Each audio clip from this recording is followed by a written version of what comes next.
everybody. It's been a wonderful session today. And to bring everything home, I'm going to talk about bridging the technological gap through innovation, which will kind of sum up and wrap up everything that we've been discussing today. And in terms of my outline for my talk on innovation for development, I'm going to go through a preamble and some backdrop, and then talk about Africa's particular challenges in terms of our underdeveloped infrastructure. Uh, Earlier on, we heard about some of the challenges with regards to pollution of water bodies. But also, I'm going to talk about what I call evolution of engineering skills. There's an issue with skills gap, and then how we bridge the gap through innovation. And I'll use an example by leveraging the power of computational fluid dynamics as a case in point, and then take home messages. This is from the World Bank. As we all know, urbanization is one of the defining trends of this century. Today's cities are home to more than half of the world's population. Currently, cities are adding 1.4 million people per week and generating more than 80% of the global GDP. And although it's the least urbanized continent today, Africa will soon surpass Asia as the fastest urbanized region, leading the world in urban growth in the near future. And case in point is Accra, for example. It has over 4 million people now, projected to house over 10 million by 2040. Africa, in terms of challenges, has the lowest productivity of any region in the world. And this is largely attributable to serious infrastructural shortcomings across all the subsectors: energy, water, sanitation, transportation, and communications technology. And it's estimated that Africa's deficit limits regional integration initiatives, raises transaction costs of business, and limits growth, estimated to shave off at least 2% of Africa's annual growth. And when we look at Africa's GDP as a total, you're talking about GDP in the order of trillions. So you're talking about potential losses in the billions. Some of the challenges, obviously, we talked about throughout today include things like deforestation, pollution of our waterways and bodies. In this day and age, really, we shouldn't be having these kinds of challenges in our environment. Flooding, I earlier mentioned of flooding in places. It's something it's global. It's on an increase. It's associated also with climate change. So in addition to inadequate infrastructure-related service, there are major public health implications. Because when we take flooding, for example, we know, if we take a lesson from the past, the plague that occurred in Europe and Britain in 1665, it killed nearly a quarter of London's population, and that was a waterborne infection. Now, we had the COVID pandemic. Luckily, that's an airborne, but if it was a waterborne infection or disease, it could have wreaked havoc. Now, imagine the impact of an outbreak that kills a quarter of Accra's population, as example. Accra has 4 million people currently. That would be at close to 1 million people. So this is serious in terms of the potential impact of these health challenges. We're going to need to move beyond the conventional in terms of addressing our 21st century challenges. For example, we are going to have to address water and sanitation management in an integrated, holistic manner, taking into consideration all the facets of the water cycle, including stormwater, drainage, wastewater treatment, and solid waste management. So we're going to look at the waste flows as potential resources. Stormwater, for example, we could be doing rainwater harvesting to address our water issues. So in 2050, water could well be the new oil, and ecosystem services the currency. Now, the question I have for us all is, through innovative approaches, can the developing world leapfrog the conventional developmental cycle? We're going to have to think outside the box. It's not going to have to be business as usual, because currently there's a huge economic and technological gap that needs to be addressed. And in terms of, there was a study done by one of the British institutions that said that the study indicates that there's what we call the low engineering capacity in sub-Saharan Africa is more accurately described as an inadequate number of engineers with sufficient skills and experience, because our universities are churning out thousands and thousands of engineers. But the issue is that the curricula is not geared towards actual problem-solving skills. It's more theoretical based. So we have an insufficient number of engineers with actual practical skills. So most projects are being handled by people outside of the continent. Engineering courses in sub-Saharan Africa are often too theoretical, are based on outdated curricula, and are not relevant to local needs. And that's a major challenge that we face. And in addition to Africa's particular challenge, we've all talked about the youth dividend and youth profile. We have very young population profile in addition to our underdeveloped infrastructure. In my view, knowledge and its effective application and transfer to future generations is going to hold the key. Other speakers have already talked about the challenges that Africa really is going to have to rely on its youth to develop. But we've talked about some of the problems, but in my view, challenges actually represent opportunities. For example, we have issues of space constraints, particularly in highly developed urban catchments. And this is resulting in the need for a reevaluation of traditional practices with an increasing recognition of the role that non-conventional innovative proprietary systems have to play. There's a need for compact, that small footprint, high efficiency, robust, low maintenance systems as part of a toolkit of integrated solutions. And I've coined some of these technologies which I've been involved in developing blue infrastructure.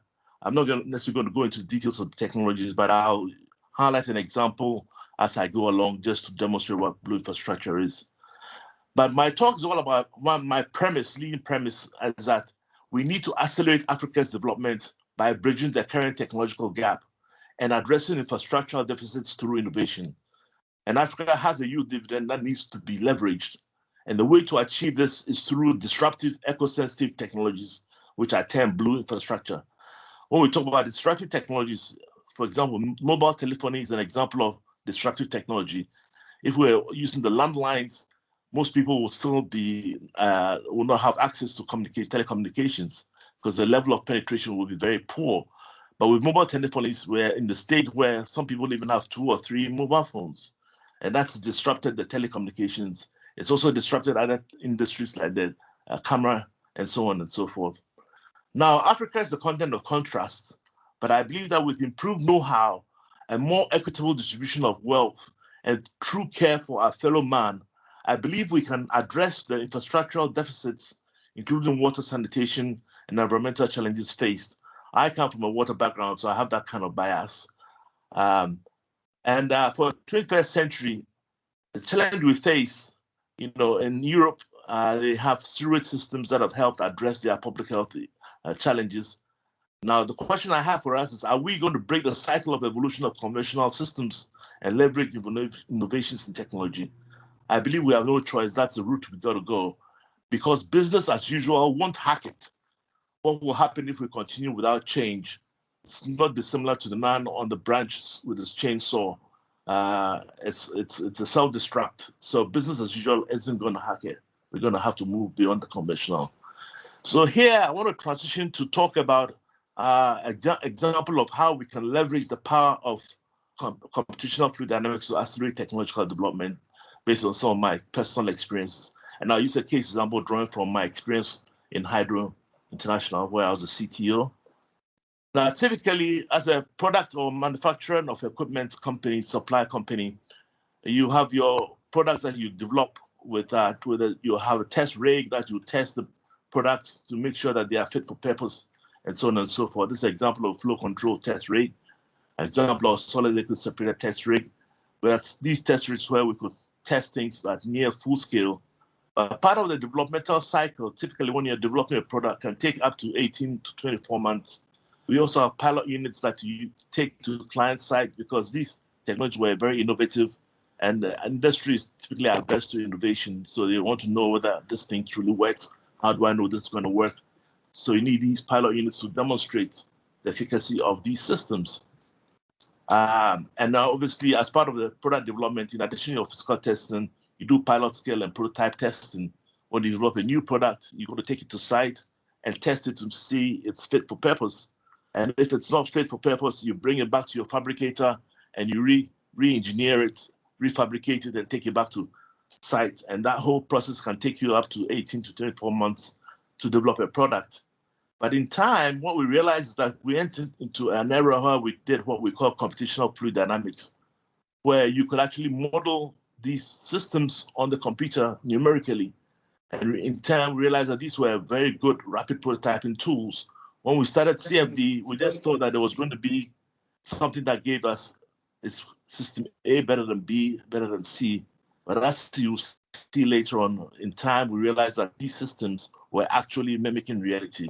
I'm not going to go into the details. It solves the fluid dynamics equations computationally. And when we started to do CFD, the barrier of entry was very high in the sense that you needed about $100,000 for your workstation, which is the computer stations, and you needed about $60,000 or so for the software. So that was a big barrier of entry. But now we are in a situation where the software that's open source, and you can cluster a few pieces together and you have a workstation capacity in terms of supercomputing. And in Hydro, we entered into what we call a knowledge transfer partnership with Exeter University, because one of the world's leading experts was based in Exeter University, and they helped to transition a lot of that knowledge into the company, and resulted in rapid prototyping and development of a new range of flow control devices. For example, here you see that you have an experimental rig where you can test the physical product, but you also could do the CFD simulation computationally. And in all the testers, what we found was that this is an example of pressure profile down the back plate. You could see that the CFD was actually mimicking reality. It's a test of CFD predictions were the same as what we were measuring physically. And these flow control devices are used for helping to address flooding. Likewise, we did some work with University of Cardiff, where the PhD student did this work looking at solid liquid separators. Again, experimental and CFD predictions were pretty spot on. So in time, what we realized, this is over several years, we realized that CFD actually mimics reality. And through innovation, some of these systems that we developed in the past initially had stainless steel internals that were quite expensive. And through CFD and optimization, we started to get some of the systems in high-density polyethylene, plastic, and so on and so forth. But to cut a long story short, I want to use this case example, what I call middle basin case example, because when I joined Hydro, we started doing a lot of initial product developments. It could take, like I said, 18 months to 24 months for a typical technology to be developed. What we realized in time was that CFD allowed us to eliminate what I call the intermediate step in the product development cycle. Because typically in a product development cycle, what you do is you build a prototype, take it out to test, bring it back to make tweaks and so on and so forth. But now you could do all that testing computationally. So we had a situation where we had a system that the client needed and went from concept to full scale without having to build a physical prototype. And for me, this was an aha moment where, I realized that this is one of the tools that Africa can use to accelerate its technology development process. And in this case, we had a situation where the client needed to mix a number of liquid streams with different concentrations and had a target concentration that he needed to meet. And typically with a lot of mixes, you need a lot of mechanical, electrical paddles and power requirements. But here we designed a system that did no external power requirements, just used the inherent energy within the flow field to do the mixing. And we tested it computationally at all states of flows, maximum, minimum, average, all sorts of combinations. And the computational results suggested that the system was going to work. So we had enough confidence to go to the client's site and build the first prototype as a full-scale device. Here, I show some simulation runs showing the mixing that's going on from the different fluid streams. And in essence, what we needed to achieve was a concentration that was sort of in the range of green throughout the entire system. What you see, the blue is the inlet, one of the inlet streams. The red is also another inlet stream. Those are the two different streams that were being mixed to get your green. And you can see that, in essence, we're getting the green through the mixer system without any external power, without any moving parts. And they've been developed within less than a couple of months, rather than the typical 24-month cycle for a product development activity. So in terms of observations, we did the CFD modeling and then build the prototype. The first prototype of, which was not necessarily a prototype, but the first real installation was at a client site. And after post-commissioning, we did some testing on site, and they calculated a concentration and the measured concentration were spot on. So it worked. And for me, that was a powerful aha moment. And CFD is actually an extremely powerful tool that can be used for gaining insight into processes. It's also effective for assessing hydrodynamic regimes and related device efficacy in different chamber geometries. And it can be used as a rapid prototyping tool in the development of existing and new innovative products. So for me, having had that experience, the challenge there was how do we leverage the experience in the African setting in terms of the sub-region? And I've been liaising with the University of Energy and Natural Resources to start infusing this know-how into the system. And through Amos and others, we had one student who did his PhD at Liverpool, at Exeter, under one of the world leading experts, Professor Gabo. And the project he worked on, in fact, what informed what we wanted to do with this project was the Akosombo hydropower plant. And most hydropower plants, when they have low water levels, have vortex on the intake. You can see in the lower bottom right corner, air entrainment. So that's one of the issues that Akosombo faces in terms of they cannot operate at low water levels because they will have air entrained in the intake. And at the same time, you don't want to have too high a water level because then you have the tendency to spill when you have massive inflows. And this is just showing the pen stops are symbol, showing that they have different levels. So his work involved looking at how you could simulate multiple intakes with CFD. So he had to go and do part of his work at Exeter because the facilities we had at UNAIR were not up to par in terms of ability to be computationally intensive. This is being addressed at the moment. But by using a simple anti-vortex device as a plate on the intake, was able to demonstrate that you could run the plant at much lower water levels, which has implications for some of the challenges we face currently. He's managed to infuse CFD as a course module within the course content at UNAIR, and been doing some training and the like. So in terms of the implications for our sub-region, to talk about trends, threats, and opportunities, for me, I think it's important to move away from the mindset that says we need to depend solely on technology developed in the Western world. I believe that Africa has the potential to address its developmental and environmental challenges with non-conventional, innovative technologies with global relevance and impact. There's a need to be more open-minded. We need to think outside the box, take bold, proactive steps with sustainability concepts and leaving a legacy for future generations in mind. We need to learn to harness our creative potential. I believe we have innate creativity. And in terms of some end remarks, I believe that every major development is a break from tradition or conventional ways of doing things. Change is an inevitable part of life. You are either a change agent or you are controlled and influenced by others' change agenda. We need to endeavor to be change agents, think outside the box, and accelerate our pace of development if we're going to make an impact, particularly given the enormity of the challenges we face in our development.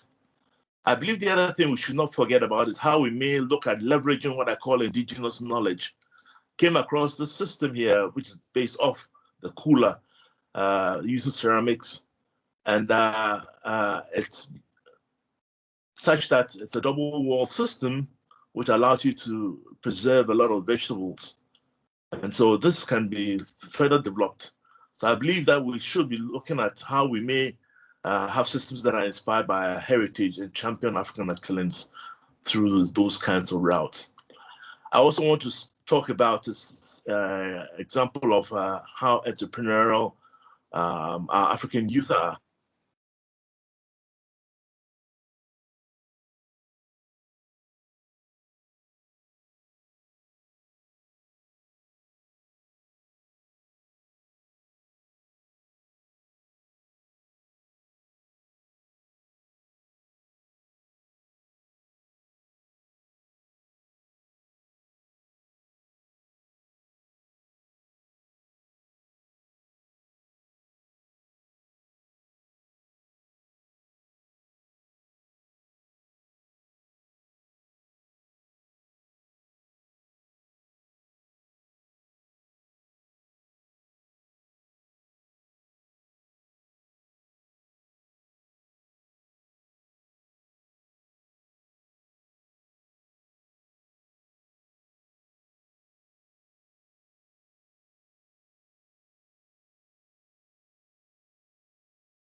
Yes, so that's an example. There are others, but in interest of time, um, I want to go through my endpoint.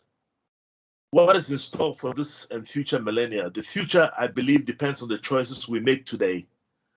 We need, however, to understand where we've come from, where we currently are, in order to be able to chart appropriate paths towards a more sustainable future.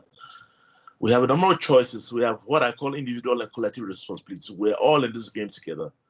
It's not just government, the public, the private sector, academia, professionals, intellectuals.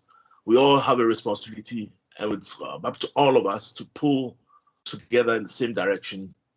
And if we don't do that, we don't definitely won't be like the dodo, which became extinct. The risk we face is that we may end up becoming extinct. So I talked about my premise for my talk, which was the need to accelerate Africa's development by bridging the current technological gap and addressing infrastructural deficits through innovation. And I said, and I think it's been a theme throughout today, Africa has a youth dividend that needs to be leveraged. And I believe strongly that the way to achieve this is through disruptive, eco-sensitive technologies, blue infrastructure as one of the examples there. And with that, I'd like to thank you for joining this session. And yes, open for any questions that there may be. Over to you, moderator.